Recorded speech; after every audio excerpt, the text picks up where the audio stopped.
kita akan ngebahas teknis untuk bisa menghijrahkan status dengan melobi langit. Dengan doa. Kan katanya doa itu bisa mengubah takdir, benar? Benar gak tuh? Allah yang mengubah takdir dengan doa. Jadi bukan doa mengubah takdir, tapi Allah mengubah takdir dengan doa. Dan takdir itu bisa dirubah-rubah. Suka-suka Allah dong. Orang Allah yang nulis takdir, yamhullahu ma yasha'u wa yuthbit, kata Allah. Allah bisa menghapus apa yang Dia tulis dan bisa menetapkan. Jadi gak usah pesimis, gak usah putus asa dulu.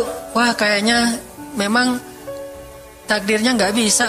Orang yang jahat kayak saya, yang pernah punya masa lalu yang kelam, nikah dengan akhwat yang hafizoh dari pesantren apa gitu. Kan kayaknya takdirnya enggak. Wal hafizin wal hafizat, gimana sih? Wal hafizin, gimana sih ayatnya? Saya jadi lupa. Orang yang soleh, orang yang menjaga diri dengan orang yang menjaga diri, orang yang soleh dengan orang yang soleh. At-thayyibin lit-thayyibat, maaf. At-thayyibin lit-thayyibat. Orang yang baik ketemu orang yang baik. Tapi kan saya mah orangnya udah keburu gak baik duluan. Sekarang lagi belajar jadi orang baik, tapi belum baik-baik amat. Sedangkan dia mah udah terpelihara dari dulu. Kayaknya kita mah gak sekufu, gak selevel, beda dunia. Yang satu dunia putih, satu dunia hitam. Ini gimana nih gak ketemu nih. Takdirnya mungkin kita emang gak layak untuk dia, tetapi dengan doa Allah subhanahu wa ta'ala berkuasa untuk mengganti takdir. Makanya malam ini kita akan belajar tentang bagaimana menggunakan jalur langit untuk bisa mendapatkan hajat kita. Baik menikah, dapat kerjaan, punya anak, dan keajaiban-keajaiban lain yang bisa kita dapatkan kalau kita tahu cara menggunakan jalur langit. Sebelum kita masuk materi itu, yuk kita tilawah bareng-bareng ayat yang standar lah tentang doa. Udah pada tahu kan? Silahkan dibuka. Ayat apa? Surat Al-Baqarah ayat 186. Itu standar banget kalau bab doa. Surat Al-Baqarah ayat 186.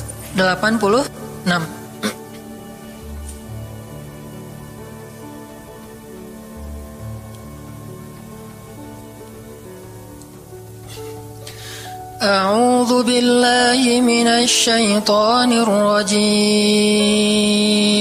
Enggak?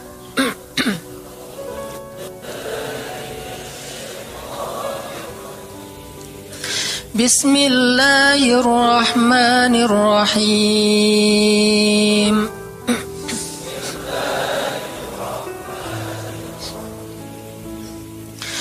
Wa idza sa'alaka 'ibadi 'anni fa inni qarib.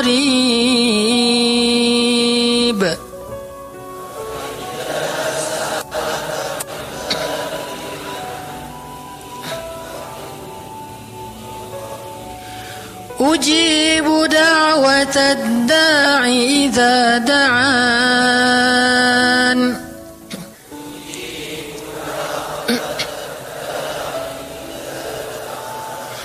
فليستجيبوا لي وليؤمنوا بي لعلهم يرشدون.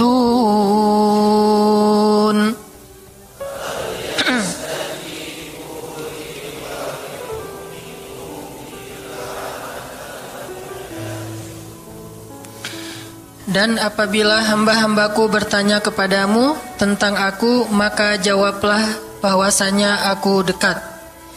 Aku mengabulkan permohonan orang-orang yang berdoa kepadaku apabila dia memohon kepadaku.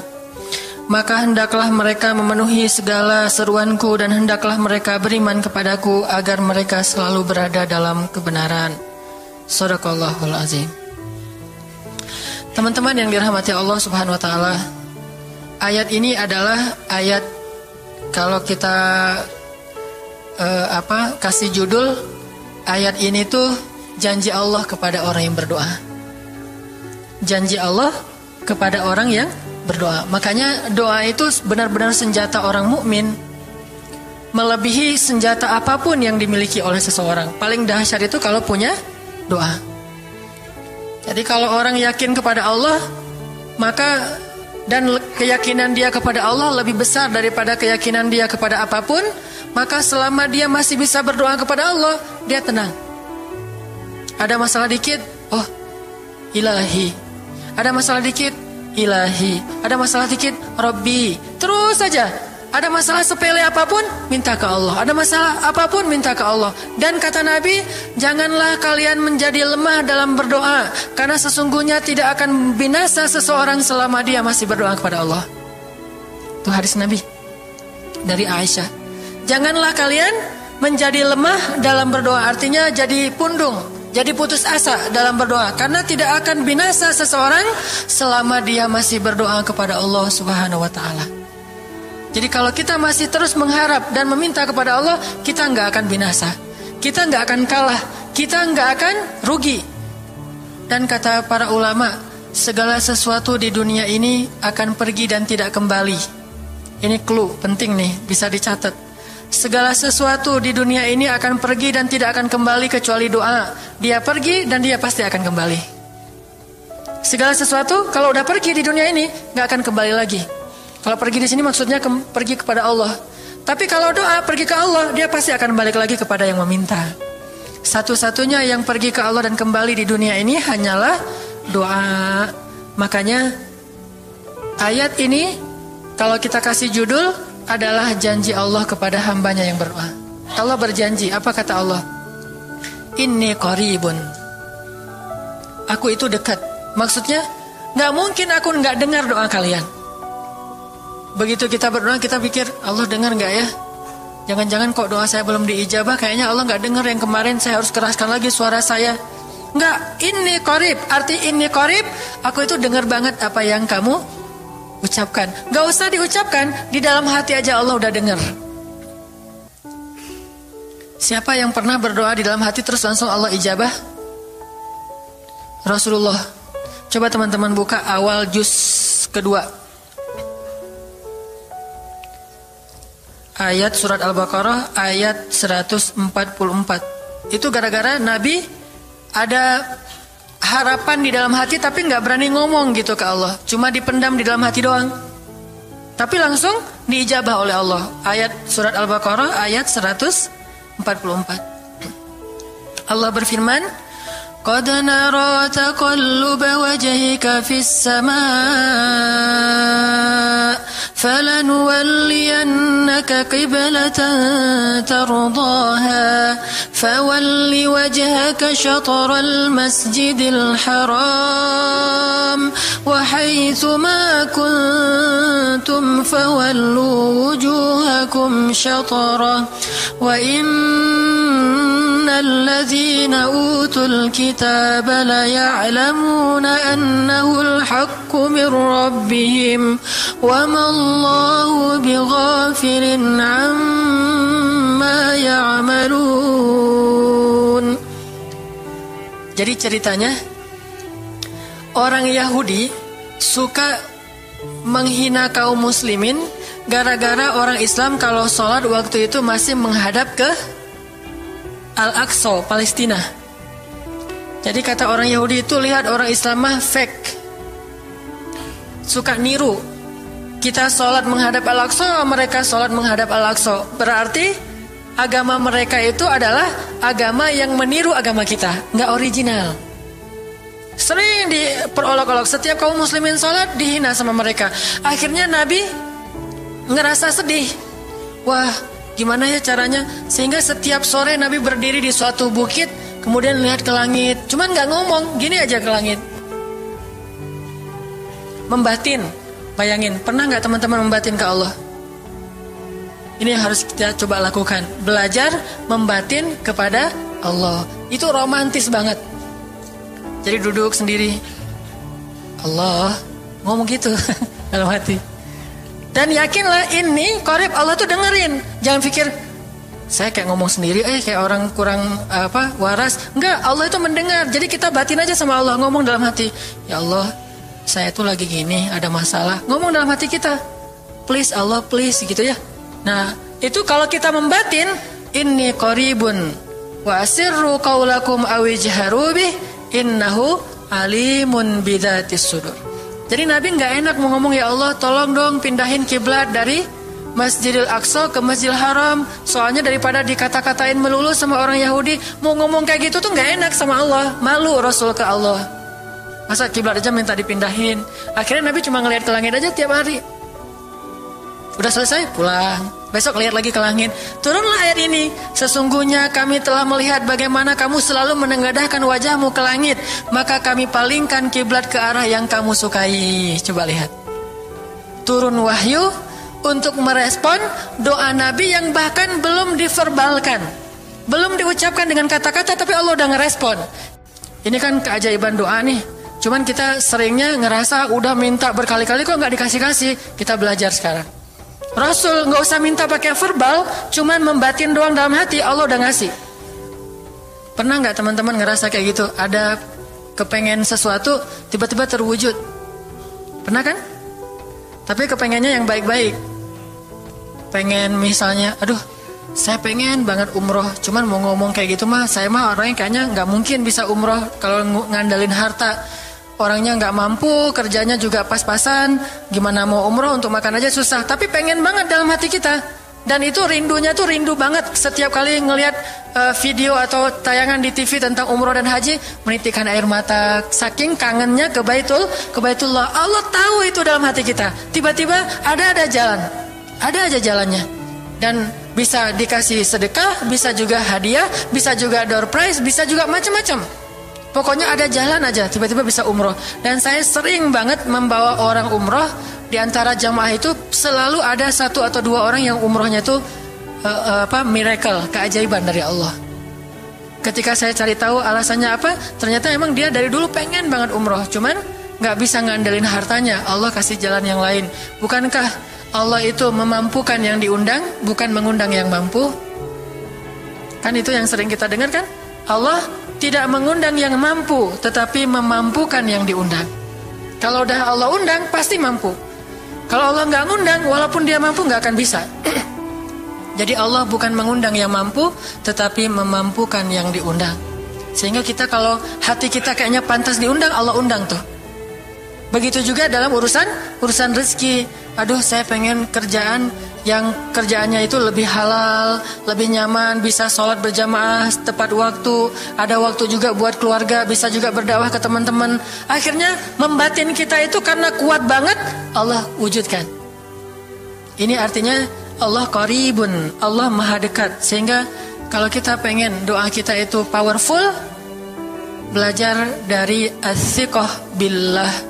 Tips pertama adalah as-siqah billah. Percaya deh sama Allah. Percaya sama Allah. Jangan berdoa dengan ragu-ragu. Kayak kita datang kepada seseorang untuk minjem duit, tapi kita ragu, dia nih kayaknya orangnya susah kalau dipinjemin. Kalau minta dipinjemin gitu, ini saya lagi ada masalah dikit nih, boleh minta bantu nggak? Apa? Gimana ya ngomongnya? Susah ngomongnya tuh, ragu-ragu gitu kan ya. Akhirnya kita ngomongnya tuh nggak enak, nggak nyaman, membuat dia juga ngasih ke kita juga ragu-ragu. Akhirnya nggak nyaman tuh hubungan kita sama dia. Tapi kalau kita yakin banget sama dia orangnya baik, kalaupun dia nggak ngasih dengan cara yang kita minta, kita yakin bahwa dia tuh pasti akan nolong kita. Sehingga kita akan curhat masalah kita itu dengan tulus, bahwa kita punya masalah kayak gini-gini. Bukannya kita mau minta-minta, cuman sifat dari manusia itu saling tolong-menolong. Kita beritahu masalah kita, dan kita yakin dia pasti akan nolong kita. Kalau nggak bisa ngasih duit, dia akan minta tolong kepada orang lain yang mungkin bisa membantu kita. Dia akan ngasih link, dia akan memediasikan kita. Oh, aduh maaf ya, saya juga lagi sekarang lagi butuh uang. Ini lagi nabung-nabung juga, sama kita mah lagi sama-sama pengen hijrah status. Cuman nih saya kenal ada temen nih yang dia alhamdulillah orangnya tuh suka banget bantu orang lain. Mungkin saya bisa merekomendasikan, saya bisa bantu kamu, ayo kita jalan bareng, ngomong sama temennya. Pokoknya kita yakin dia bisa nolong. Nah kalau kita yakin, percaya sama Allah, Allah itu gak butuh perantara. Allah bisa nolong kita dengan cara apapun. Walaupun takdirnya udah ditulis, kamu tuh gak akan punya istri sampai meninggal dunia. Ya Allah, masa gitu sih? Gak akan punya istri. Ya Allah, tapi gimana, masa saya mau hidup sendiri terus? Kamu gak akan punya istri, kata malaikat teh. Ini orang doanya, katakan malaikat dengerin doa kita ya. Kalau di hati malaikat gak tahu, tapi kalau di lisan kita doa, ya Allah, beri saya seorang suami yang benar-benar bisa mendidik agama saya. Kata malaikat, Neng, ganti doa yang lain aja tuh Neng. Itu mah takdirnya udah ditulis, Neng gak akan punya suami, kata malaikat. Kita mah walaupun malaikat ngomong gitu, biarin aja. Ya Allah, Engkau Maha Rahman, Maha Wadud, Engkau bisa mengubah takdir. Kata malaikat, ya juga sih, cuman takdirnya udah ditulis Neng. Ya Allah, terus aja tiba-tiba tok, Assalamualaikum, Waalaikumsalam. Ayahnya nemuin, ternyata pas kita nguping dari kamar, wah itulah calon pangeran kita yang datang untuk melamar kita, calon raja, calon imam. Malaikat heran-heran, wah subhanallah nih, si Enang ini gak putus asa dalam meminta. Kita juga gitu, doa aja terus. Walaupun takdirnya sudah ditulis, karena Allah bisa mengubah takdir lewat doa dan harapan. Masih ingat cerita seorang ibu di zaman Nabi Musa dulu? Yang datang kepada Nabi Musa bilang, ya Nabi Allah, ya kalim Allah, saya gak punya anak, udah tua kayak gini, bisa gak ya saya minta tolong Nabi Musa doa kepada Allah supaya saya punya anak. Kata Nabi Musa, bisa aja sih, gak apa-apa ibu, ya udah saya doain, ya Allah ini ada ibu minta anak. Kata Allah, ya Musa bilang ke dia gak akan punya anak, itu sudah takdirnya. Kata Nabi Musa, ibu maaf, udah ada jawaban nih dari Allah, gimana ya Nabi Musa? Allah bilang takdir ibu gak akan punya anak. Oh gitu ya, ya udah deh pulang. Sampai di rumah, ya Rahim, ya Rahim, doa aja terus. Besok datang lagi, karena dia pengen tahu kabar dari langit. Nabi Musa itu bisa bicara ke langit. Ya Nabi Allah, saya mau tahu nih, kira-kira Allah sudah memperkenalkan belum ya permintaan saya? Permintaan apa? Pengen punya anak. Tapi kan kemarin udah, kata Allah takdirnya gak akan punya anak. Ya coba aja dulu sekali lagi, siapa tahu sudah mau. Sekarang Allah memperkenankan. Wah ini benar-benar dia husnuzan sama Allah, siqah, percaya sama Allah, gak percaya kepada yang lain, percaya sama Allah aja. Nabi Musa karena udah terus aja direngekin minta gitu, Nabi Musa bilang, ya Allah ini ada ibu yang kemarin, gimana dong ya Allah? Kata Nabi Musa, kata Allah, ya Musa takdirnya dia gak akan punya anak, bilang sama dia, ibu udah terima aja takdir ibu gak akan punya anak. Oh ya, pulang lagi, ya Rahim, terus saja sepanjang malam, sepanjang hari doa, berhari-hari datang lagi kepada Nabi Musa. Ya Nabi Allah, udah berubah belum? Udah mau belum Allah ngasih saya anak? Kan udah kemarin takdirnya, tapi coba lagi, sekali lagi aja. Nabi Musa minta lagi ke Allah, kata Allah masih yang sama, pulang lagi, gak datang-datang lagi ke Nabi Musa. Setelah beberapa bulan, datang-datang bawa bayi. Assalamualaikum, sudah semangat sekarang, beda gitu ya. Kalau dulu Assalamualaikum, melas gitu ya. Sekarang Assalamualaikum, hai Nabi Musa. Kata ibu, ibu yang kemarin, ya itu siapa? Anak saya. Anak ibu, anak kandung maksudnya, bukan nyuri. Nggak, anak kandung saya ini Nabi Musa. Wah, Nabi Musa nggak wah sih, subhanallah kalau Nabi Musa. Kalau saya mah wah gitu ya. Kalau Nabi Musa, masya Allah. Nabi Musa tanya ke Allah, ya Allah, itu ibu yang kemarin katanya takdir nggak akan punya anak, kok bisa punya anak? Ceritanya gimana Allah? Ceritain dong. Saya kok nggak update gitu informasinya, kata Nabi Musa. Allah ngasih update. Kata Allah, Musa, setiap kali aku bilang dia gak akan punya anak, dia terus berdoa dengan menyebut ya Rahim, ya Rahim. Allah itu kan senang banget dipuji, dan Allah lebih berhak untuk dipuji. Kalau kita senang dipuji gak baik, kalau Allah senang dipuji emang punya hak untuk dipuji kan. Allah senang dipuji. Dia bilang ya Rahim, kamu bilang gak akan punya anak, dia bilang ya Rahim, terus saja berharap. Wahai Musa, sesungguhnya rahmatku mendahului takdir. Rahmatku mendahului takdir. Akhirnya dengan sifat rahim, Allah mengubah takdir ibu ini. Walaupun secara ilmiah gak mungkin punya anak karena sudah menopause, tetapi Allah yang memiliki kekuasaan atas segala sesuatu. Nah, tips pertama adalah kalau kita pengen doanya powerful, melahirkan mukjizat dan keajaiban, adalah ats-tsiqah billah. Harus percaya sama Allah. Pertama, percaya bahwa Allah Subhanahu wa taala itu Maha Kuasa mengubah apapun yang dia kehendaki. Apa yang Allah ingin, masya Allah, kan pasti terjadi. Wa man lam yasha lam yakun. Kalau Allah nggak pengen, nggak akan terjadi. Jangan suuzon sama Allah terus bilang, nggak enak banyak minta, amal saya sedikit, mending saya beramal aja nggak usah banyak minta. Jangan memperlakukan Allah seperti kita memperlakukan makhluk. Orang kalau kita banyak minta, dia akan kesulitan. Lama-lama dia akan merasa terganggu. Tapi Allah kalau nggak diminta, dia marah. Manusia kalau kita minta banyak-banyak, dia marah. Allah kalau kita nggak minta, dia malah marah. Masya Allah ya. Luar biasa. Allah tuh senang banget kalau hambanya meminta. Sehingga di antara hamba yang paling Allah cintai, di antara hamba-hambanya, hamba yang paling banyak menengadahkan wajah dan telapak tangannya. Ilahi, ilahi. Minta sama Allah. Allah tuh suka banget diminta. Orang yang suka meminta itu bahasa Arabnya awwahun. Inna Ibrahim la awwahun halim. Ibrahim itu hamba yang awwahun halimun. Awwah halim. Halim itu artinya menahan amarah. Awwah da'a. Da'a artinya banyak berdoa. Kalau da itu berdoa. Kalau da'a senang banget doa. Ada masalah dikit, ilahi, Rabbi, ngadu aja ke Allah, manja gitu. Dan Allah tuh senang banget dengan hamba yang kayak gitu. Sehingga sampai Nabi mengatakan, mintalah kepada Allah walaupun cuman garam. Garam aja minta ke Allah. Sepele banget masalah kita. Ya Allah, mudah-mudahan nanti nggak macet ya. Minta sama Allah. Kok macet ya Allah? Ya biar kita sabar. Udah tahu jam macet berangkatnya telat gitu ya. Jangan salahin Allah. Tapi minta, bilang, biasakan kita tuh komunikasi sama Allah dengan manja. Ya Allah, mudah-mudahan saya bisa jawab ujiannya. Udah belajar sih ya Allah, cuma nggak tahu kan semuanya di tanganmu. Minta ke Allah. Bismillahirrahmanirrahim. Makan ya Allah, ini rezeki darimu. Makasih ya, makan. Kalau bahasa lainnya makasih, alhamdulillah. Alhamdulillahilladzi at'amani hadza wa razaqanihi min ghairi haulin minni wala quwwah. Hafal tuh? Kalau nggak hafal, udah aja bismillah lah. Alhamdulillah gitu. Bismillah ya Allah, masya Allah nih rezeki darimu. Udah selesai makan, udah sendawa gitu. Alhamdulillah, Allah baik banget. Ngomong sama Allah, sering-sering komunikasi sama Allah. Dan Allah itu wa huwa ma'akum aina ma kuntum. Dia bersama kalian dimanapun kalian berada. Bersama ya, bukan ada. Kalau ada itu beda. Allah di mana-mana itu beda. Tapi Allah bersama kalian itu artinya Allah melihat, Allah mendengar, Allah menyaksikan, Allah mencatat, Allah maha menilai bersama kita. Kalau ada, dia bertempat. Sehingga nanti kalau ada anak bilang, "Mah, Allah di mana?" Allah ada di mana-mana, Dek.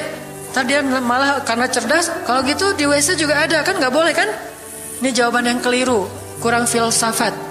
Allah itu bukan ada di mana-mana. Allah bersama kita dimanapun kita berada. Itu beda. Kalau bersama, ma'iyah artinya Allah melihat, menyaksikan, mendengar, menghargai, dan terus memelihara dimanapun. Sehingga nggak usah khawatir bahwa ini mah nggak di masjid, nggak apa-apa. Selama bukan di tempat yang najis, seperti di kamar mandi atau di mana yang tempat-tempat yang nggak boleh, kita itu mah nggak. Tapi yang di tempat yang umum, di pasar, di jalan, lagi di kendaraan, di dalam masjid, di luar masjid, Allah, ilahi, Rabbi.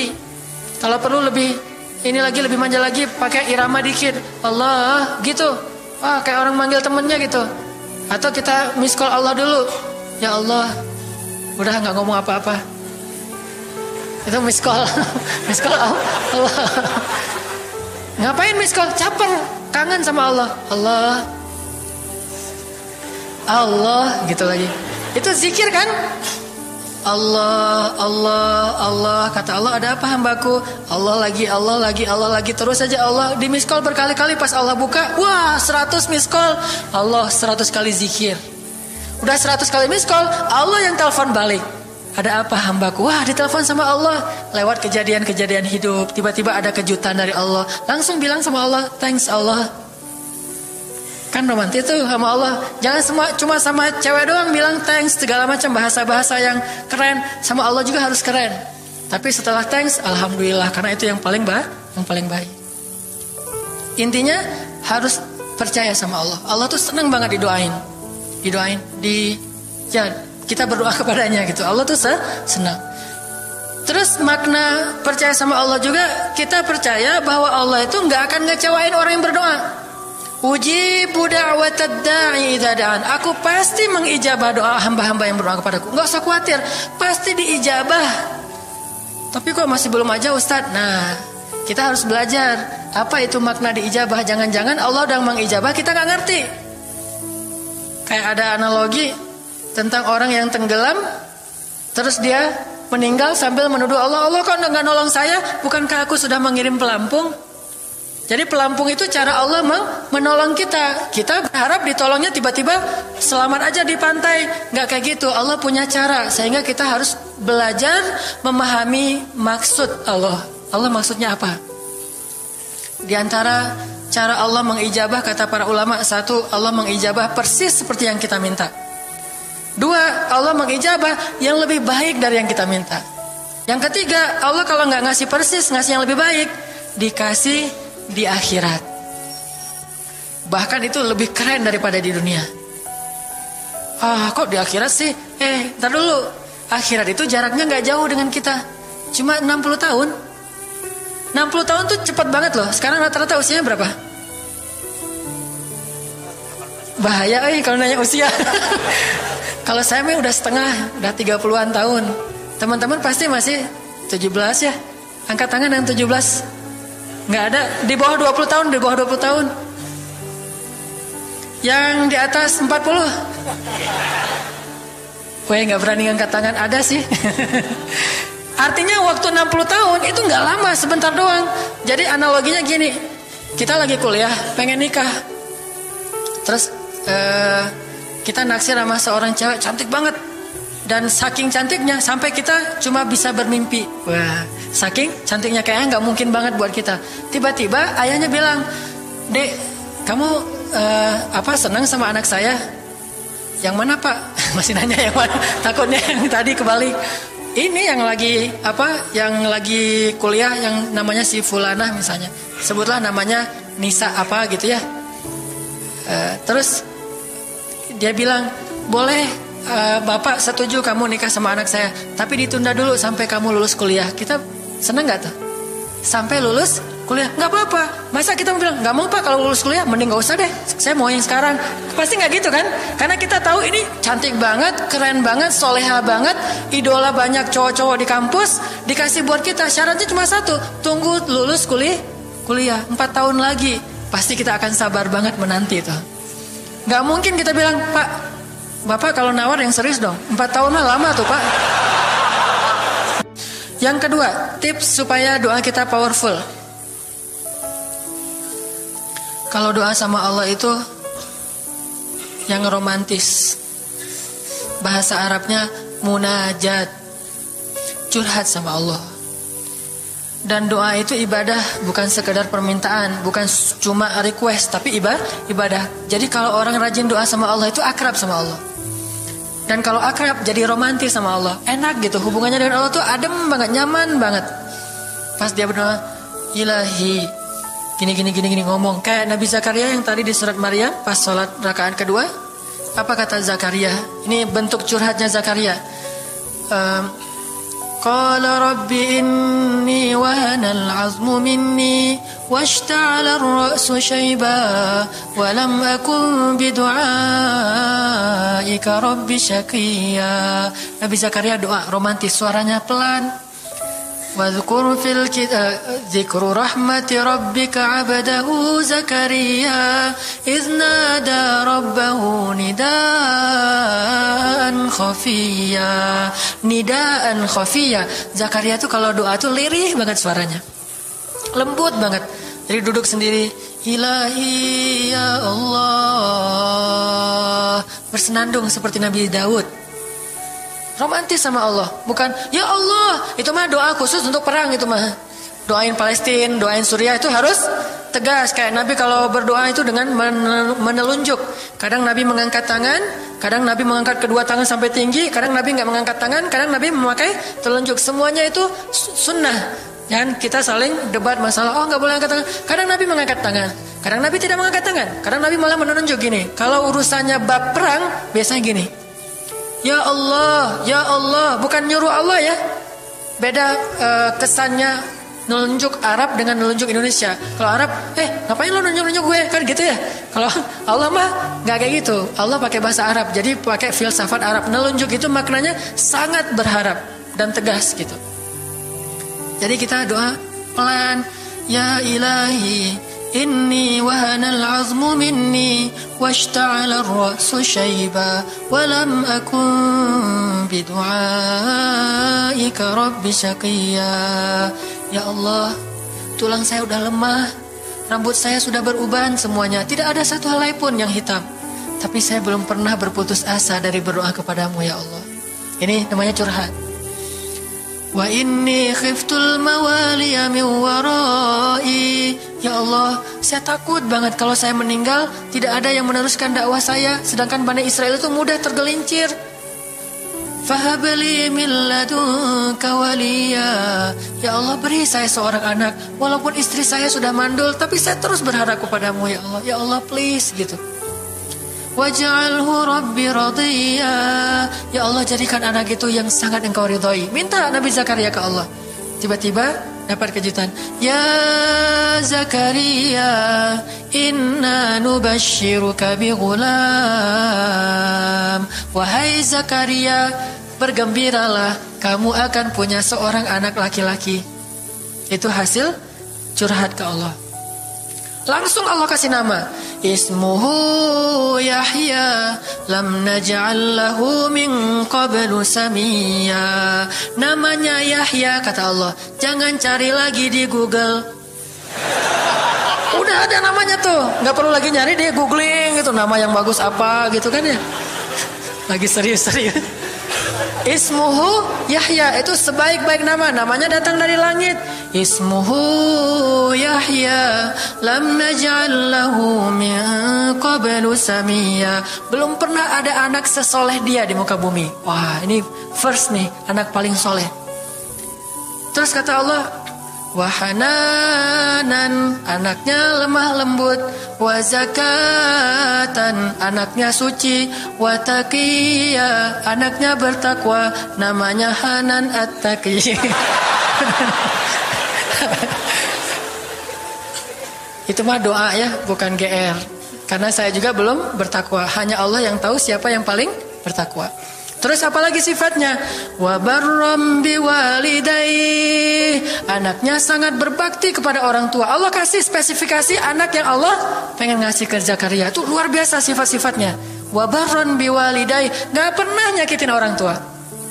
Walam yakun jabbaran 'asiyya, enggak pernah berlaku kasar, tidak pernah bermaksiat, enggak pernah berdosa tuh Yahya. Wassalam, Allah menjaga dia. Wassalamun alaihi yauma wulida, Allah jaga dia ketika dia lahir. Wa yauma yamutu, ketika dia wafat. Wa yauma yub'atsu hayya, ketika dia dibangkitkan. Wah, ini dijamin dunia akhirat sama Allah. Hasil munajat. Allah kasih kejutan yang paling istimewa. Makanya bermunajatlah kepada Allah. Ya Allah, titikan air mata, ngomong sama Allah masalahnya apa. Ya Allah, saya pengen nikah banget. Bukan apa-apa ya Allah, saya pengen punya keturunan yang soleh-solehah. Saya pengen sholat berjamaah waktu tahajud. Saya pengen diimami oleh seorang imam yang baik bacaannya, yang soleh. Saya pengen mendidik anak saya berdua dengan pasangan saya. Saya pengen yang baik-baik, sebutin. Pengennya kita, hajat kita itu apa. Cuman ya Allah, saya kurang modal. Ngomong Allah kayak gitu. Gak apa-apa pakai gaya-gaya kita sendiri, gaya Sunda, gaya apa, bebas lah. Ya Allah, kurang modal banget, gimana nih ya Allah, tapi kan engkau maha kaya ya Allah, bilang gitu. Dan Allah akan mengatakan, lihat hambaku memujiku. Kan kayak kita bilang Alhamdulillahirrabbilalamin, Allah bilang hambaku memujiku. Ar-Rahmanir-Rahim, hambaku mengagungkanku. Maliki yaumiddin, hambaku gimana sih hadisnya tuh, kan gitu kan ya. Allah merespon setiap ucapan hambanya. Jadi kita bilang, tapi kan engkau maha kaya ya Allah. Oh iya benar. Cuman saya belum juga nemu siapa calonnya ya Allah. Nah, tapi kan engkau maha tahu ya Allah. Oh iya. Nanti Allah tiba-tiba dalam mimpi disebutin gitu. Wah, jelas spesifikasinya, wajahnya kayak gini, senyum-senyum ke kita di dalam mimpi gitu ya. Terus kasih kartu nama. Pas kita bangun ternyata kartu namanya ada di tangan kita. Cie, kayak di film. Bisa gitu. Tiba-tiba ke save di HP kita ada nama yang saya perasaan nggak pernah nge-save nomor ini deh. Malaikat yang nge-save. Itu semuanya mukjizat dari Allah. Nggak usah khawatir. Allah punya cara. Tadi mah walaupun herai, tapi sebetulnya pesannya adalah Allah itu punya banyak cara untuk menolong hambanya. Tidak usah kita atur gimana caranya. Bukan kita yang mengatur caranya, kita hanya bermohon kepada Allah. Allah yang punya sekian banyak cara. Allah bisa pakai cara ilmiah, bisa cara yang tidak ilmiah, bisa cara yang berlawanan dengan ilmiah. Ilmiah itu kan ciptaan Allah. Jadi jangan mengukur dengan logika kita, tapi mengikhtiar dengan logika kita harus. Kalau ikhtiar harus ilmiah, tapi kalau iman gak perlu ilmiah. Sakit, ikhtiarnya ke dokter, tapi yakinnya gak boleh yakin sama dokter. Ikhtiarnya seilmiah mungkin, tapi imannya gak boleh ilmiah, rabbaniyah. Allah berkuasa dengan ilmiah, tanpa ilmiah bertentangan dengan ilmiah. Allah bisa menciptakan seseorang dari ayah dan ibunya, bisa tanpa ayah tapi punya ibu doang seperti Isa. Atau bisa gak punya ayah, gak punya ibu seperti Adam. Allah bisa menciptakan onta dari induknya, bisa keluar dari batu seperti untanya Nabi Soleh. Allah maha kuasa, makhluk tidak kuasa. Minta sama Allah dengan harapan-harapan yang indah. Munajat. Ini sekarang coba kita dengar bagaimana munajatnya Nabi ketika pulang dari Taif. Nabi itu kan sedih banget pulang dari Taif. Luar biasa dihinanya oleh orang-orang Taif. Di antara penghinaan orang Taif yang masih terekam oleh sejarah itu, orang Taif mencemooh Nabi dengan mengatakan, emangnya benar kamu itu, emangnya benar Allah mengangkat kamu jadi nabi? Itu penghinaan, dihina gitu. Muhammad, beneran gitu Allah mengangkat kamu jadi nabi? Kayak gak ada orang lain, kata orang Taif. Terus ada lagi yang bilang, Muhammad, kalau kamu itu seorang nabi, saya tidak berani ngomong sama kamu, nanti saya terkutuk. Tapi kalau kamu bukan nabi, pendusta, ngapain juga saya ngomong sama kamu? Jadi mending gak usah ngomong aja daripada ngomong dengan pendusta. Intinya dia gak mau ngomong sama nabi, tapi meracau. Dia bilang, kalau kamu nabi, kalau saya berdebat kamu, saya akan dikutuk. Kalau kamu bukan nabi, berarti kamu pendusta. Ngapain juga saya berdebat sama kamu, menghina. Ada yang bilang, hei Muhammad, pergi kamu, jangan dekat-dekat dengan kampung kami. Disuruh anak kecil mengusir Nabi. Bayangin, bagi orang semulia Rasulullah diusir oleh anak kecil, dikejar-kejar pakai batu kerikil, dilemparin. Itu luar biasa, berat banget perasaan beliau. Sama anak kecil, sama perempuan, sama budak-budak. Yang laki-lakinya tuh hanya bersorak di belakang. Perempuannya, bagi orang Arab, dihina oleh perempuan. Itu luar biasa penghinaannya. Makanya di Mesir, pengalaman saya ketika di Mesir, orang Mesir itu paling takut sama cewek. Di pasar kalau ada ibu-ibu yang belanja, Mang, bungkusin yang ini. Dibungkusin. Gak jadi deh, yang itu aja. Ya, bungkus lagi. Kayaknya, gak jadi yang itu aja. Sampai 3 kali, si emangnya gak boleh marah. Kenapa? Cewek. Itu di Mesir tuh. Kalau di kita, wah udah habis itu. Gak usah cewek yang sebaya, ibu-ibu aja bisa dihina di kita kan ya, nggak menghormati orang tua. Kalau di Mesir, perempuan apalagi yang udah usia orang tua itu sangat dimuliakan. Naik bus gitu, ada ibu-ibu orang Mesir kan gede-gede tuh, naik bus. Ya naik bus aja, naik damri gitu susah. Akhirnya barang-barangnya pada diambil sama orang-orang di dalam. Dia naik sendiri, bismillah, masya Allah, gitu-gitu orang Mesir teh kalau lagi naik damri. Pas sudah di atas, semua orang berdiri mempersilahkan dia pilih tempat duduk yang mana. Itu budaya yang mungkin di Singapura juga, pas saya ke Singapura kayak gitu. Tapi kok di Indonesia agak-agak jarang nih. Sering ada laki-laki muda duduk di halte atau di mana tempat-tempat umum, sementara di sebelahnya ada ibu-ibu yang gendong anaknya, tapi nggak ada tempat duduk. Di mana rasa malu dan rasa penghargaan terhadap perempuan. Makanya kalau sampai seorang ribut dengan perempuan di tempat umum, itu di Mesir aib banget. Jadi kalau kita ramai sama seorang cewek atau seorang ibu-ibu di tempat umum, pasti orang-orang Mesir akan marahin kita, nggak marahin dia, walaupun dia yang salah. Ya aib kata orang Mesir. Aib jangan kayak gitu, aib jangan kayak gitu. Tapi kalau kita berantemnya sesama laki-laki, dia akan bilang sallu ala nabi, salawatlah kepada nabi. Kayak gitu cara mendamaikan pertengkaran di Mesir. Dan menurut survei kecil-kecilan saya, orang Mesir itu paling sering bertengkar di bus kalau lagi bulan puasa, lapar soalnya. Itu sering banget, asal bulan puasa ramai di bus. Wah, orang Mesir kan suaranya kencang ya, kayak singa gitu. Wah, ramai di jam 2 orang. Akhirnya yang lain bilang sallu ala nabi, langsung sallallahu alaihi wasallam. Lagi. Tapi dia sempat salawat dulu. Kalau di kita kan apaan sih? Nggak ada hubungannya juga, nggak nyambung, keles gitu. Kalau di Mesir mereka paham, kalau dibilang nabi langsung mereka menghargai sallallahu alaihi wasallam. Terus marah lagi. Ya amin, sallu ala nabi sallallahu alaihi wasallam. Lagi. Kadang-kadang saking marahnya sallu ala nabinya sambil marah sallallahu alaihi wasallam, saya bilang juga. Jadi sampai ada yang bertengkar 2 orang disikapin dengan bijak. Orang Mesir kalau marah tuh suka bilang keledai. Ya Hamar, wahai keledai gitu. Terus yang orang bijak ini kayaknya educated dosen gitu kayaknya, dia bilang, "Memangnya ada keledai selain engkau di sini?" Terus dia bilang, "Nggak ada." Ada. Apapun jawabannya salah. Memangnya ada keledai selain kamu di sini? Kalau dia bilang nggak ada, berarti emang kamu sendiri. Kalau dia bilang ada, berarti kamu juga keledai. Cerdas ya, luar biasa nih di Mesir. Saya dapat banyak luar biasa pengalaman. Intinya apa? Perempuan yang mengusir Nabi di Taif, perempuan, anak-anak, budak. Coba gimana perasaan Nabi? Itu benar-benar nelangsa banget, sedih banget. Begitu turun dari Taif, Nabi SAW kemudian istirahat. Habis dikejar-kejar dari pagi sampai sore di kebun kurma, Nabi lagi istirahat. Terus Nabi berdoa. Nih doanya saya bacain ya. Wahai Robku, kepada engkaulah aku adukan kelemahan tenagaku dan kekurangan daya upayaku. Wahai Robku, engkaulah yang maha rahim. Engkaulah pelindung orang-orang yang lemah. Engkaulah penciptaku. Kepada engkau aku berserah diri ya Allah. Kepada musuh, kepada siapa engkau akan menyerahkanku ya Allah? Kepada musuh yang akan mencelakaiku, atau kepada keluarga yang akan membantu urusanku? Tapi apapun itu, tidak ada keberatan bagiku, asal engkau tidak marah kepadaku. Mau diserahin ke musuh, gak apa-apa ya Allah. Mau diserahin kepada keluarga juga gak apa-apa. Yang penting kau gak marah ya Allah. Ini bahasa Nabi. Terus Nabi bilang, sedangkan kasih sayangmu maha luas bagiku.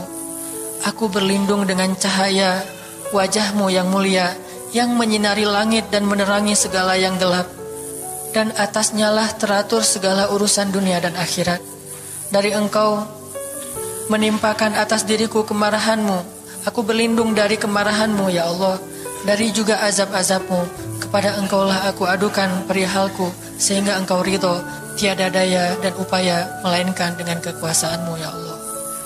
Tapi ini kalau kita baca dengan versi Arabnya lebih romantis lagi. Versi terjemah memang agak kaku. Kalau kita tahu bahasa Arabnya, ya Allah, tidak masalah aku diperlakukan kayak gini. Tidak masalah aku diusir, aku dihina, aku disakiti, aku dilempari, aku dikejar-kejar. Yang penting engkau tidak marah kepadaku. Coba, gimana Nabi itu cinta sama Allah. Mendengar doa Nabi yang romantis banget sambil menitikan air mata, tubuhnya banyak bekas luka lemparan batu, bajunya itu kotor. Malaikat itu sampai gak tega, sampai Jibril turun. Wahai Muhammad, kata Jibril. Ya Rasulullah, wahai kekasih Allah, kata Jibril. Allah maha mengetahui apa yang telah terjadi pada dirimu terhadap orang-orang ini. Allah telah memerintahkan malaikat gunung untuk mentaati perintahmu ya Rasulullah, kata malaikat. Jadi kayak ada seorang anak yang nangis sedih, tiba-tiba datang ayahnya ngelus-ngelus gitu, menenangkan dia. Ya Rasulullah, Allah udah memerintahkan malaikat gunung kok, jadi menghibur gitu.